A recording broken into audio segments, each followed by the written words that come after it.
کسی شہر میں چلو، آبادی میں چلو، ہم نے اس کو اپنے ساتھ لیا، کشتی میں لے کے چلے ایک آبادی کی طرف، آبادی آئی، رات ہو گئی، ہم لوگ سونے لگے، تو اس نے ہمیں پوچھا، جو نو مسلم تھا، اس نے کہا کہ جس اللہ کی ہم عبادت کرنے لگے ہیں، جس اللہ کے ہم بندے ہیں، وہ ہمارا مالک جو ہے وہ جاگ رہا ہے کہ سو رہا ہے؟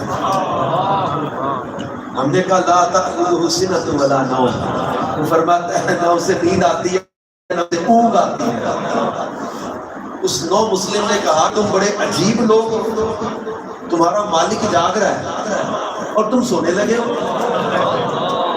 حضور فرماتے ہیں حیران کر دیا اس کی بات سے، کہتا ہمارا مالک جاگ رہا ہے، ہم کیسے سو جائیں؟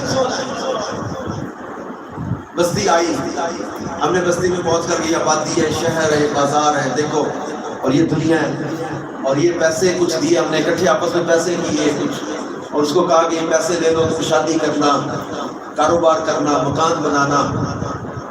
وہ بندہ ناراض ہو گیا۔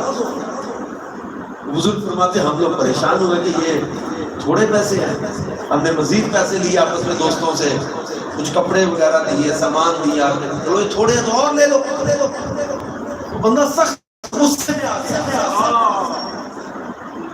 ہم لوگ پریشان ہو گئے، ایک دن ہوئی ہماری ملاقات ہوئی، بندہ تو ہمارے گلے پڑ گیا، وہ ناراض ہو گیا، کہنے لگا تم کتنے بدبخت لوگ۔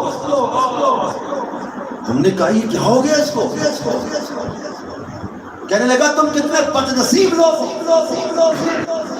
ہم نے کہا ہوا کیا؟ کہنے لگا میں اس جزیرے میں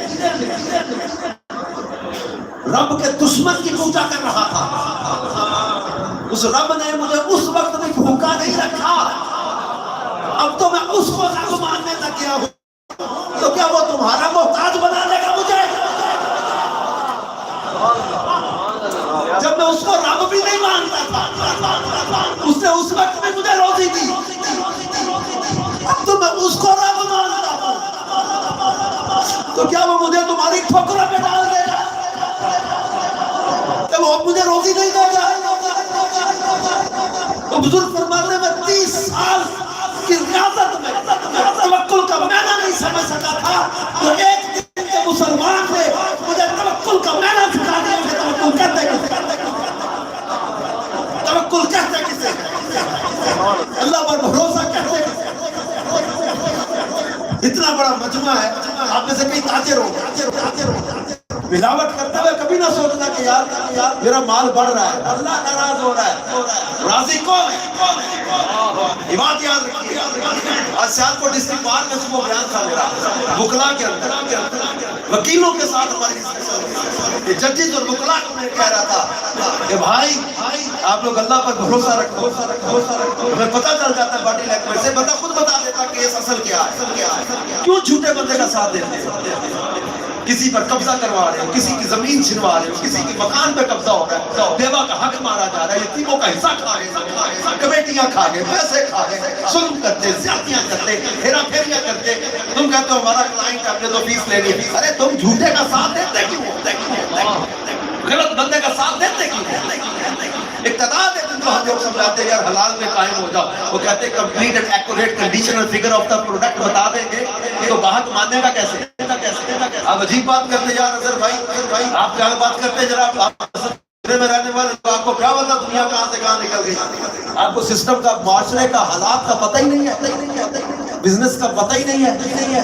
میں ٹھیک ہے یار دعوت اسلامی کے ماحول میں ملنگ لوگ لگتے ہیں، میں نے اکنامکس پڑھی ہوئی ہے، میں اکنامکس کا اسٹوڈنٹ رہا ہوں، ہم نے بھی اکنامکس کے اصولوں کو پڑھ کے جب دعوت اسلامی کا ماحول ملا تو اب سمجھ آئی ہے کہ اکنامکس کے بڑے بڑے اصول اسی بات پر قائم ہے جو میرے مصطفیٰ نے فرما دیا کہ من غش فلیس منا، اسی پر قائم ہے اصول، جو دھوکہ دے وہ ہم میں سے، اسی پر قائم ہے اصول۔ یہ گندم کے اندر ہاتھ ڈال کے فرمایا تھا کہ یہ گیلی کیوں، بڑے بڑے اصول ان چیزوں میں۔